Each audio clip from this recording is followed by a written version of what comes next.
Selamat malam teman-teman. Jadi di sini saya bermaksud untuk berbagi beberapa tips secara garis besar bagaimana caranya memilih telur bebek yang akan kita tetaskan, teman-teman. Jadi yang pertama kita usahakan membeli telur untuk kita tetaskan itu membeli ke peternak yang bebeknya diangon atau ke peternak rumahan yang mempunyai bebek di pekarangan rumah yang diliarkan seperti itu, yang mempunyai perbandingan 1:10, artinya 1 jantan 10 betina. Jadi sumber telur yang dihasilkan dari peternak tersebut akan lebih besar kemungkinan telurnya jadi, teman-teman. Di samping itu juga untuk memilih telurnya lebih gampang daripada telur yang dihasilkan dari bebek kandangan. Kenapa?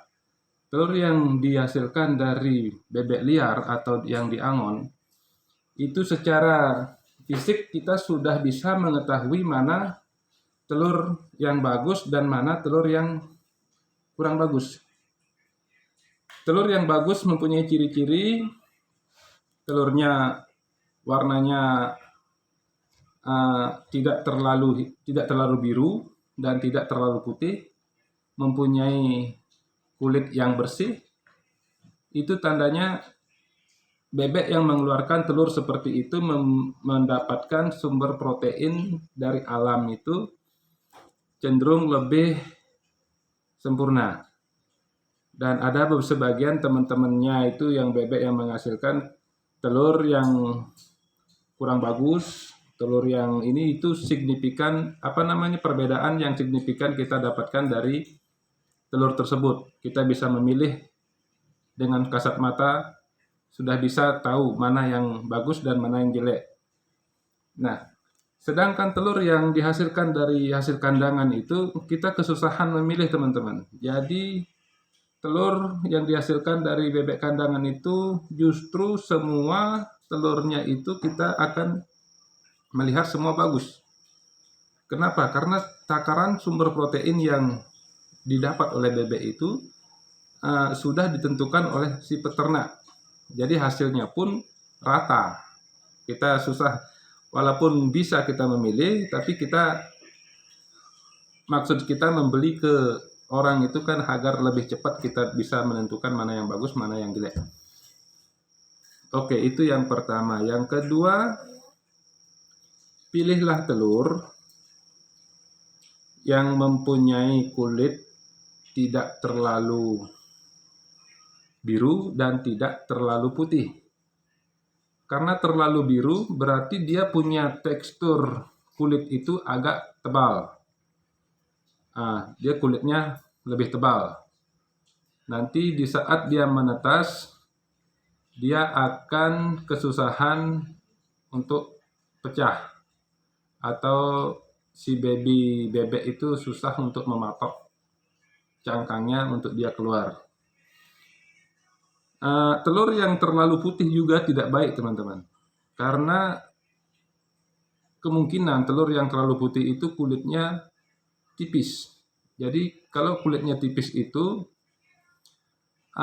kotoran yang ada di permukaan telur itu di saat telur itu dikeluarkan oleh induknya, jadi kotoran itu mengandung banyak bakteri. Nah, seperti ini kotor. Ini telur yang jelek untuk ditetaskan. Kalau sudah kotor begini, walaupun dilap pakai air hangat, itu pun cenderung akan menjadi bakteri di dalam telur itu yang membuat telur itu tidak jadi sempurna. Bahkan bisa mati di dalam telur atau detik-detik dia mau menetas itu dia akan mati. Nah, itu ciri-ciri yang signifikan. Jadi pilih telur yang mulus, yang halus, dan warnanya jangan terlalu biru dan jangan terlalu putih. Kalau masalah telur yang lonjong dan yang bulat atau yang oval seperti ini, itu hanya perbedaan pada kualitas akan terjadi kemungkinan besar telur yang opal seperti ini jadinya jantan, teman-teman. Jadi kalau bulat seperti ini jadinya betina. Itu ciri-ciri telur yang kita sudah ketahui jantan maupun betinanya. Jadi dari sini kita sudah tahu.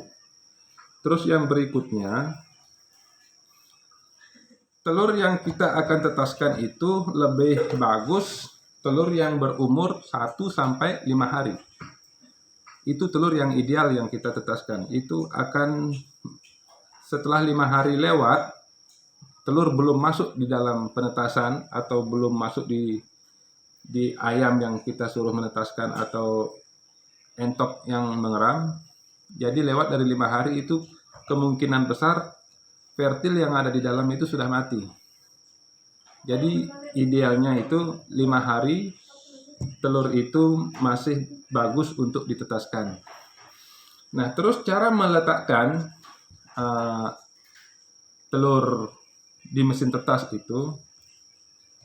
itu kantong udara yang ada di atas telur ini sebaiknya itu posisinya di atas. Jadi yang lebih runcing itu yang diposisikan ke bawah. Jadi yang runcingnya itu ke bawah. Nah, terus telur ideal, terus berat ideal, ya telur yang bagus untuk ditetaskan itu, mungkin teman-teman punya timbangan seperti timbangan telur maggot, telur BSF. Itu telur ditimbang yang bagus atau yang masuk kualifikasi telur yang ditetaskan itu beratnya antara 50 sampai 60 gram, teman-teman. Itu garis besar yang saya bagikan ke teman-teman agar teman-teman tidak mengalami kerugian yang lebih di saat teman-teman mencari atau menentukan atau membeli telur bebek yang akan ditetaskan. Yang berikutnya, telur yang baru dikeluarkan dari si indukan itu, kita sebetulnya sudah bisa menentukan telur itu apakah dibuahi atau tidak. Itu 1 hari setelah telur itu dikeluarkan oleh induknya, itu kita sudah bisa menentukan dengan cara meneropong. Dengan cara meneropong,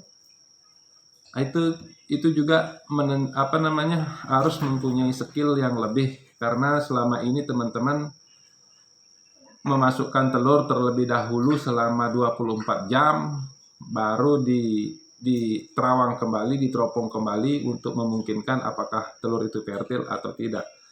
Tapi sebetulnya kalau kita mempunyai skill yang bagus, artinya kita bisa meneropong telur di saat berumur 1 sampai 5 hari itu tanpa dimasukkan terlebih dahulu di mesin tetas. Sebetulnya bisa, teman-teman. Cuma itu butuh keahlian yang lebih ekstra. Oke, teman-teman, jadi mohon kiranya teman-teman subscribe channel ini, karena channel ini akan berlanjut dan terus membahas tentang telur bebek, bahkan anak bebek sampai ke peternakan bebek nantinya. Selamat malam.